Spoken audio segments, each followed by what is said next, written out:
what we look like. And so they still do that. They are now a collective that have shrunk to 3. The original founder is out, the others are out, but the 3 are still running a space. And we had collaborated in the sense that they exhibited at Sasabasak, but they also have a residency program. And it was in the White Building. The White Building is now in that cultural district, and it was just raised, one of the last buildings to be raised. And that building was a very special place in that it kind of reincarnated different movements and moments and decades of artists. So there was, it was like a fertile, not a fallow, incredibly fertile place in which to make artists. So they located themselves there. Because the parents, the elders there were friendly to art. Because many of them were boxers, which is an art form, you know, chess players, an art form, puppet makers, so beaters for costumes, filmmakers, etc. And, you know, living in this, the very first multi-story civil servants' quarters in the city built in the 60s. And now that's gone. So they moved, and their program has now changed, actually into something that's a little bit more like Sasabasak exhibitions program residency. Yeah, but for example, these women, all of these women have a very significant role in the communities in their country. So they're founders of Ilan is working with like zines and also film. And Anosha is founder of Purin Pictures, and Sam is running the Japan Foundation space in Chiang Mai, and Nguyen Trinh Thi is the founder of Doc Lab in Hanoi, like one of the major place for the moving image in Vietnam. So everybody is an organizer. Kiri Delena from Philippines is indigenous rights activist, filmmaker. So yeah, people are involved. You can't just, in a way, like maybe always, you're not just one thing. Mostly people are involved. And in Cambodia, especially, I think in Vietnam too, those systems are not necessarily public, also in Thailand. These, public is not offering you, resources to build infrastructure. You must become the infrastructure. Mm-hmm. So in order to be an artist, you have to build your own infrastructure in which to be it. Mm-hmm. So, yeah. That's a great note to open up for our audiences. Are there questions in the room? Yeah. This is, she worked at the Manila Library and found this archive of a journal, of a newspaper that was closed by Imelda Marcos in 1972. So she, a whiteout of whatever, a kind of replication of what actually happened, so the closing of this newspaper. So this was the first images you saw when you walked into this exhibition. And this you can play, Joshua. This is the starting piece and the thinking, and actually T is often like the brain for me. I've worked with her numerous times, and this work is so gorgeous. Also, she studied journalism and filmmaking, and again, a journalist reference. She amassed all of these archives of from journalists in which they were sent out to document something, and all that they can document is, pointing to the land. What happened there? And we don't know. But this is the proof. This is the visual. This is what happened. We don't know. And I just see, through all of these women, they're. What does it mean to live, in a dictatorship and not be able to, or know the consequences of showing a proof or articulating oneself, which is a practice we see in Singapore very often. Is you can spell everything out, your boundaries because your money's coming from the government. It's fun. Almost everything you do in Singapore is funded, so you know your boundaries. But in most of the other countries, there are serious censorship laws, written or unwritten, but more and more written. And so the kind of poetics of the visuality that, you know, might be this moment in time. And, you know, yeah, I think this is actually all of them. You know, this is a Vietnamese artist who did residencies with us in Cambodia, looking at stateless people, stateless Vietnamese peoples, living on the waters mostly, and then redacting, you know, coloring, hand coloring in these very small postcards, like images of after living with them for many weeks. And then another kind of redaction. This is Emily Pio. She did an Instagram 365 days. She's a tailor. She's an artist, but her work is a tailor. And so Myanmar was now online after decades of so much surveillance. And so playing with that idea of being public, but being surveyed, being able to be public. This was a beautiful work by Som. So this book, she looks at censored books in Southeast Asia. And this was censored in Thailand, but it was never censored in Cambodia. And she binds these books. It's called Banned Books Project. So when you see the exhibition, you only see a bound book. But then in our library, you can access that book. And this was written by two Swedish, it's a gorgeous book, Swedish photographer and writer who were communist right before the Khmer Rouge came into power. It's a gorgeous book. Minstrel Creek, she calls this green space a domestic space. She works at home quietly, and she reorganizes campaign material into her own worlds on this, you know, what we usually think of as this, you know, this gridded. She calls it gridded ghosts. And Pa Ho Her, she is Hmong, born in Laos, living in Minneapolis.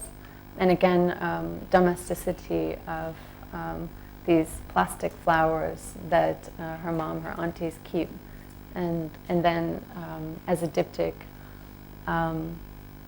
playing with images from dating sites, the Hmong, pan-Hmong dating site. And Ilan, a different type of redaction. All across Southeast Asia, there's the woman in the banana tree. Is there here? She's very powerful. She will steal your man, and you shouldn't have a banana touching your house. She'll dirty your laundry. But this figure has been used by different movements, and this is referencing an Indonesian feminist movement that was silenced by the communist government. And spaces of the Cambodian government has done an amazing job in making the forest a dangerous place. So therefore, indigenous, dangerous places we must develop and dam. And a lot of ritual text also makes that space a dangerous place. So Netzopal is, imaging ghosts. And the state somehow lives with these indigenous practices, like as a fear-based or honor-based in a way, but at the same time, the state is concessioning it, is cash cropping it, and is damming it. Martha Atienza, this is in her, this is an incredible video. Atino, it's an indigenous island, and it's layered with history. So you see Catholicism, and you see the Pope, and you see the famous boxer, and you see, so there's a parade every year. This is an ongoing work, so it just gets longer and longer, where she's documenting with children. It's a much larger project of documenting this parade. On and on. Actually, this was in the last one in the show, in a way, the last one you could access, but it's the only voices you heard in the show from all the videos. And Taiwan, is having trouble belonging. There's a question for Taiwan, for Hong Kong, for the colonization happening from China all across the region.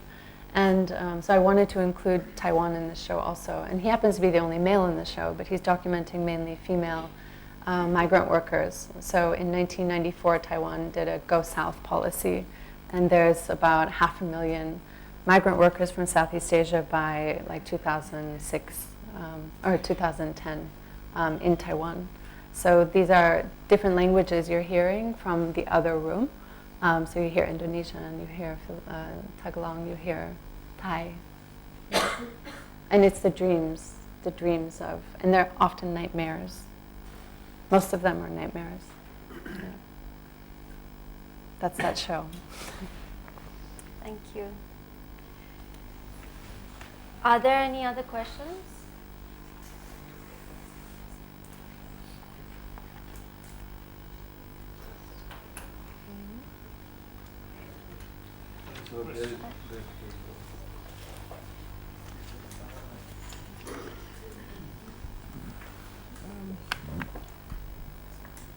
Yeah, I'm Nobina Gupta. I'm a practicing artist and a curator also.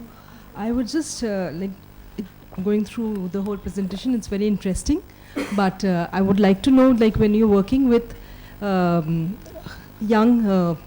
artists who are doing their first solo, then you're working with artists who are or have already done solos and they're very established. So there's a difference of responses. There's a difference of the work process or interacting with sources and expressions. So what is your role when you are dealing with different kinds of people and producing an exhibition or a collective? That's a good question. I mean, I would say most of the artists, had their first solo show, and so they might have become artists by the third or fourth time they showed with us, leading artists. And this is really a case study, for a student, is that, I don't know if that's so right, I don't know if such a young artist who maybe is articulate at home, should be all over in the highest platforms, so young. And maybe it's good, maybe it doesn't matter. But my role, I would say, is just always to be there as a friend, a conversationalist, a critic, to realize what they wanted. We could do a lot on very little budget in our context, so it was not necessarily the issue. It was about realizing what they wanted really at home. I think the voice was very much for home, because the international art world didn't exist in the first couple of years of their making. And then afterwards, maybe their language changed. But for example, like as a writer the responsibility of writing, maybe I can apply that to the answer, is that, we make a brochure, I have to write for each one of these artists, but I follow, you might not know me in that text, but you will know the artist's desire. What do they want to put forward? What will be censored, so how must I write? So sometimes we would construct a poem, other times we would be referential to something and cite something. Other times it's just new languages. And it really depended on where they wanted to go. What did they want to communicate? And very much with the audience of being home, or the censors of being home as well. Yeah. I'm just going to ask a quick question, because it was something that we discussed more when we were sort of in conversation at the back end, and then I'm going to give Saurabh a chance to ask his. But since in the very beginning, you sort of mentioned this important sort of reflection that's part of your research, which is to not think that exhibition history begins with modernism, but also to think about the indigenous and animist offerings or certain sort of iconography that is within the public sphere, and at the same time there is this exhibition form that belongs to sort of royal palace exhibition, and how that predates the modern but becomes an important typology. And just for the audiences, I think it would really help to anchor this with one example, if you could? Yeah. I will speak to is Tang Tok. She's mentioning this royalist form. So this was the subject of my dissertation. And Tang Tok is something that we can call, it's called an exhibition. It's at the Royal Palace from around 1890 up until around 1990. It has some ruptures based on who's in power. But the idea that the palace is opening to the public, the doors are open, it's free, it's annual, it's 4 days, and it's an exhibition. And it's supposedly, for the birthday of the queen or the king, whoever's ruling at the time, so the dates change based on the birthday, the moon rising, the tides, etc. But this was a display of things, and it was a territorial display of things. So tang means to display, and tok means table. So it's a display of things on tables. And I wanted to look for, that this is a typology, something that's hovering in the middle of what came before and what came after. So I believe that it's a form that came from the yoni and the linga. And this is very much from the study of my advisor, Ashley Thompson. I mean, she wouldn't have maybe brought it, to the exhibitionary, but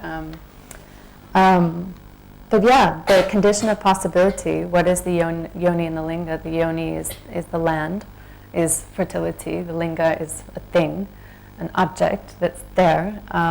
And this also, the land and the offering on the land is seen, in many different forms before the yoni and the linga, and contemporaneously, right? So we have like animist offering, and then the yoni and the linga, the Buddhist gets a structure. Then we see that in Khmer, the language for the pedestal that the Buddha sits on is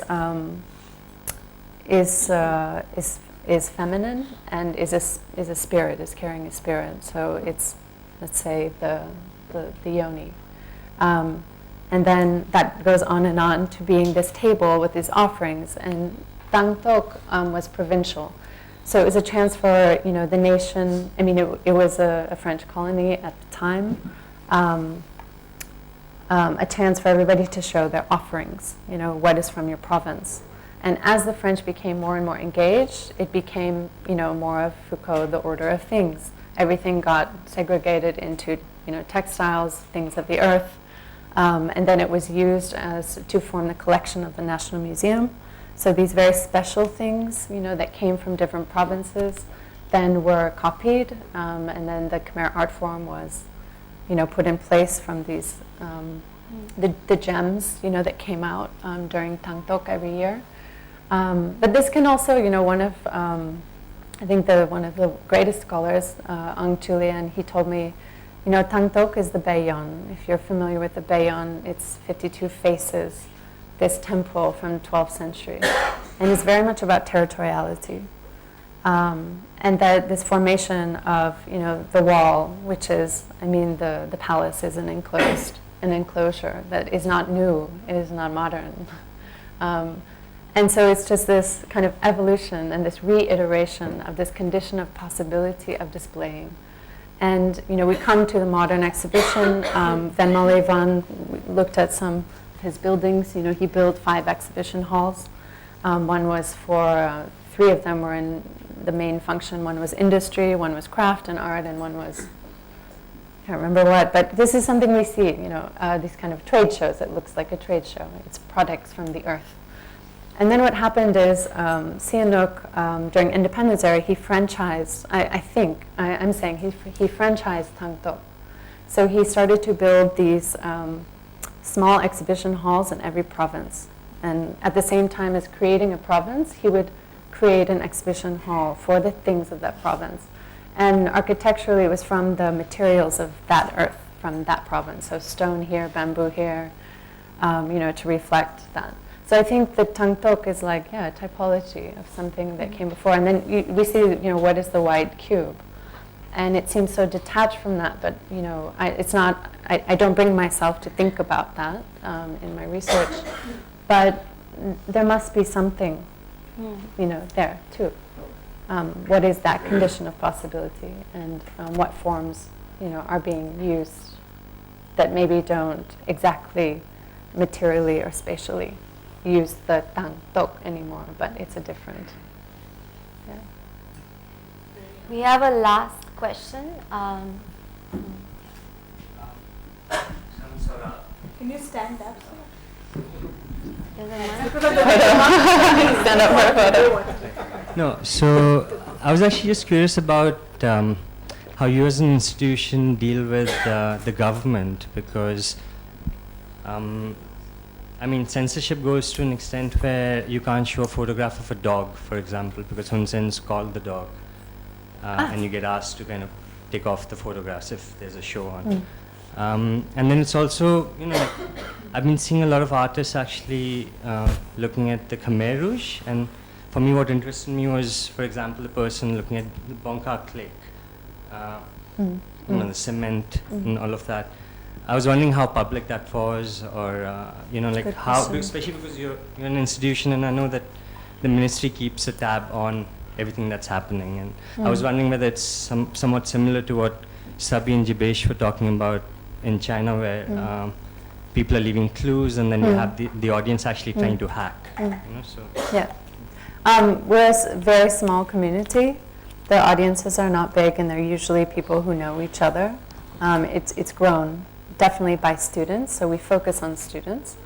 So, for example, the heavy sand performance, or that performance, was really invitation only, and this caused it caused a problem. But it caused a problem because the you know, within the family of that artist was there who works at the ministry, and there were definitely threats.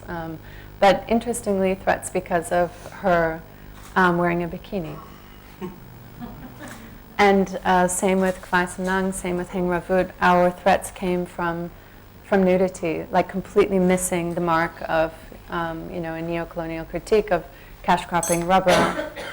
It's gone, it's not even in the news, it's just the nudity. So in that sense, it's like a safety net. It was, but, you know, is it? Because why not have the reality of that work? That's the goal of sharing. But in the heavy sand, it's only now, like, we didn't show that work for 3 or 4 years because she didn't feel safe. And we as an institution also.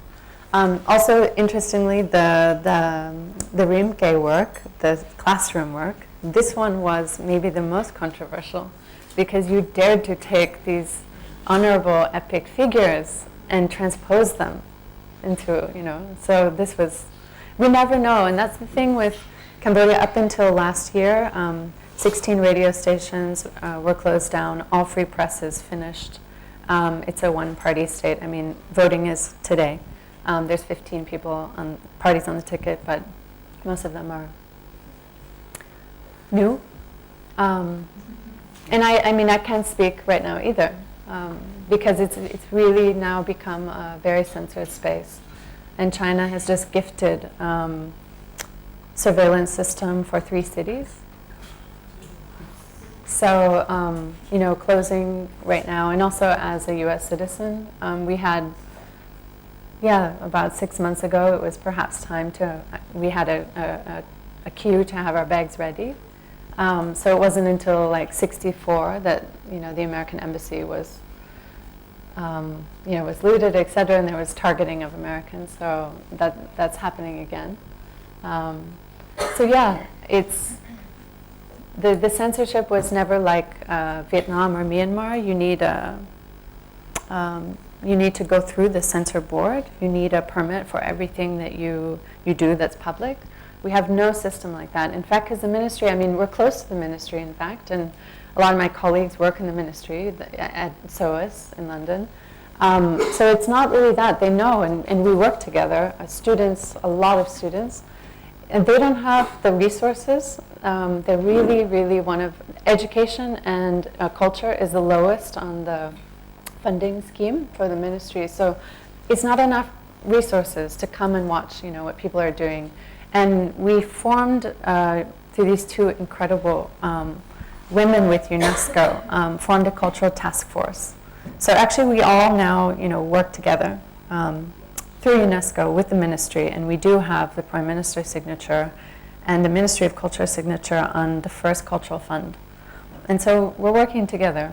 And I think they're maybe ready to start to celebrate a few of the artists who have gained more attention, but this won't be easy for the artists if they're ever called in, you know, to start having this relationship. In a way, it's been incredible to be like fiercely independent, like you mentioned in your introduction, like so unlike some of our neighbors. But that's about to change, I think.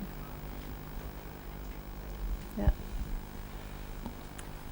Thank you, Erin, also for being so in-depth, and thank you.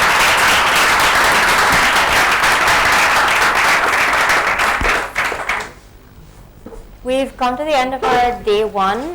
We're starting early tomorrow. And we have 4 speakers tomorrow. Priyanka, handing over to you if you want to say anything.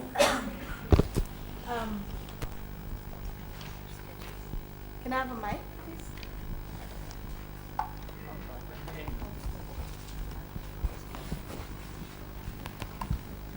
Thank you for being so patient. We will start sharp at about 10 tomorrow. I don't have a printout of the schedule, but I know Adam is the first speaker. We will stick very, very close to time tomorrow. So please be here. And I have just one announcement to make. On Saturday, after we finish the panel discussion, the KCC, the Kolkata Center for Creativity, has invited all the participants, all the attendees of the hub to their space for a preview, because they are going to possibly open their center in November or December this year. Those of you who would like to go need to let one member of the experimenter team know, so they will tick your name and there will be a bus organized by them. They will walk us through and then there will be a small reception. Those of you who would like to see the center, you have to just let the experimenter team know either via email or just physically when you're at the hub. The rest of it, so thank you so much, Erin, Natasha. Yeah, and yeah. The presenting curators, just stay back for a minute. The rest of you, we will see you all tomorrow morning. Thank you. Good night.